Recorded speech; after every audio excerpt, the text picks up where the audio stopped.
Alright, what's up guys? My name is Zach and today I'm driving a 2005 Subaru Legacy GT. Up front is a 2.5 liter turbocharged flat 4 engine, and down below is a 5-speed automatic gearbox.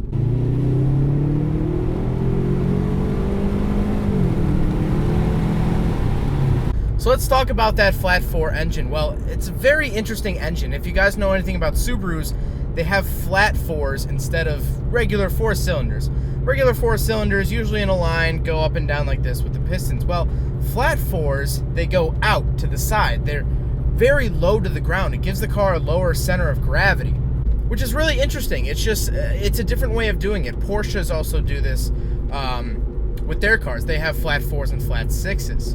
And this engine was also in the WRX. So it's a very common Subaru engine. It's an EJ. Now, I know right off the bat, you might be turned off by this car because it's an automatic, and they did make stick shift variants of it. But right now, I'm not really fazed by the automatic. It's not really sluggish to me. It's actually performing pretty well, and believe me, there are some automatics that just can't keep up. But this one seems pretty adequate for now. The exhaust is an NVIDIA Q300. That is NVIDIA, not NVIDIA. INVIDIA. Q300 exhaust.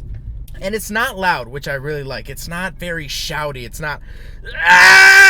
It doesn't shout. It doesn't scream at you. It won't wake up your neighbors.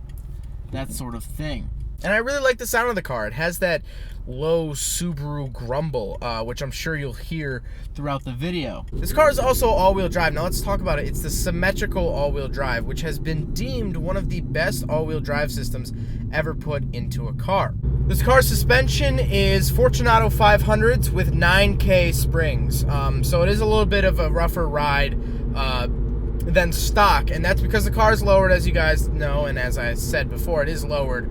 So you're going to want that stiffer ride so you're not bouncing and slapping every single manhole cover and pothole in the land.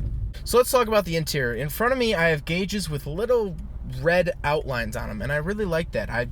You guys know me, I like really simple gauges, and these have simple gauges. In the center, I get a giant cubbyhole, a little display screen that'll show me my MPGs and my time. Below that, I have a CD player, regular radio, and air control options. Then, of course, I have the shifter, and behind that, I have the heated seat options. Now, the one thing about Subarus that I haven't liked, because I'm a big fan of Subarus, I really don't like the interiors. I'm sorry, Subarus, their interiors don't do it for me. This feels very basic to me. This is a higher trim car. It's the GT level. It's a turbocharged Legacy. And to me, it doesn't feel any more special than the regular run-of-the-mill Legacy. It doesn't feel any different. One thing this car does have, though, is lots of cargo space. Now, emphasis on the cargo space, because I'll get to the trunk in a second, but the rear seats are a little crammed. Like,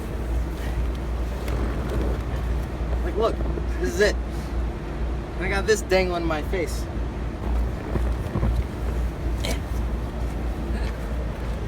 But the back of the car, you have so much room. This is a very practical car. The other thing I really do like about the interior, or really, I don't know what this fits under this category, but the doors are seamless. Basically, there's no top trim, which I think is really nice. I think it looks better, and your windows don't freeze in the wintertime. They don't freeze shut. But the problem is that sometimes if your seals are bad, it will get loud on the highway. Pick your poison, you know? The air conditioning in this car actually is working surprisingly well. For 2005, it's 12 years old, and the air conditioning is still kicking it. So a little bit of build quality from Subaru. Thank you for creating air conditioning that still works 12 years later. Now above me, you'll see a sunroof, and you might be wondering, Zach, you love sunroofs. Why aren't you talking about this one? Well, this one is an aftermarket sunroof. It was added later. Although Subaru Legacies did come with sunroofs, this is not the factory one, so I will not be commenting on it because this one sucks. This one straight up is a dog turd. So I won't be talking about it, but yes, I do love sunroofs, and you could get one from the factory. I'm just not going to talk about it because this isn't the one from the factory. If you guys saw my 10-second review of this car, I say it's a very practical car that doesn't ask for much more. I mean, the cargo space is just unbeatable. And for a car with exceptional performance, and when I say exceptional, this isn't gonna blow the doors off a Lamborghini, but it's definitely not slow. It's a lot faster than any other commuter car, really any other practical car. For a car with that much performance and that much room, I gotta hand it to Subaru. They made a quality car. I also just like the looks of wagons.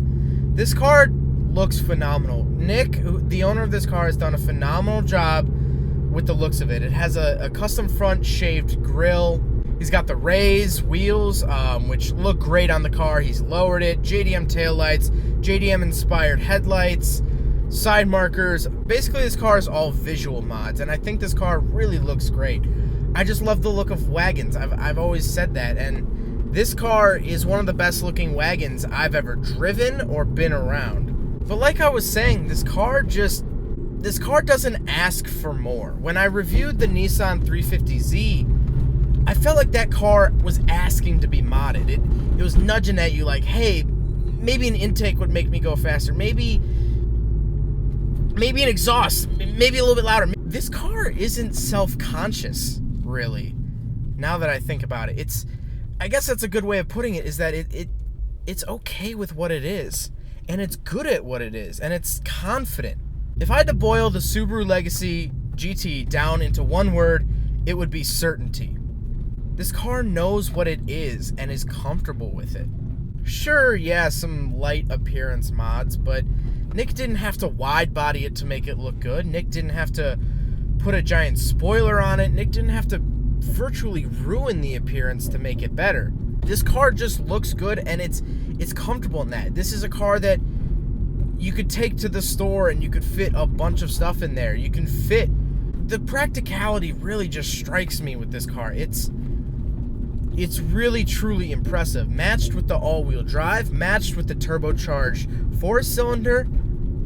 This might be the perfect daily. So my gripes with the Subaru Legacy, well, the back seats. I really got to start there. The back seats, I mean, just look at the outside of the car. Look at how long it is, and then how little room the back seats get. And this isn't just a Subaru Legacy GT thing. I'm going to see if I can pull up a picture for you guys. But before I went to go buy my RX-7, I just wanted a stick shift car. That's all I wanted. So I looked at a Subaru, a 97 Subaru Legacy, and I sat in the back seat of that, and I was really cramped. I've sat in the back of WRXs, and it's not glamorous, guys, and it's just a Subaru thing. I just feel like the dimensions of their rear seat just aren't great. Other than the back seat, there is one other thing that I've heard about the Subaru Legacy. Now, this isn't my first-person account of it. The back seat, I sat back there, and I can tell you it's not that comfortable. But the other thing with these cars is that there seems to be a lot of maintenance required on these cars. I don't know if it's just Nick likes his car being perfect. He just really enjoys that. And maybe it's that, but I feel like this car is always getting worked on. It's always in the shop. Never for anything huge. It hasn't blown through an engine or blown through a trans or a transfer case even, for that matter. But it seems like a lot of little things have gone wrong with this car. There's an alignment issue. There's a couple different issues. Again, not huge, but it's something to think about, is that these cars aren't the most reliable. Well, I hope you guys enjoyed this video. I hope you guys learned something about the Subaru Legacy GT. You can read my thoughts down below, but again, hope you guys enjoyed it. Don't forget to rate the video, comment on the video, and subscribe if you really liked it. Take care, guys. There goes a sight from my soul.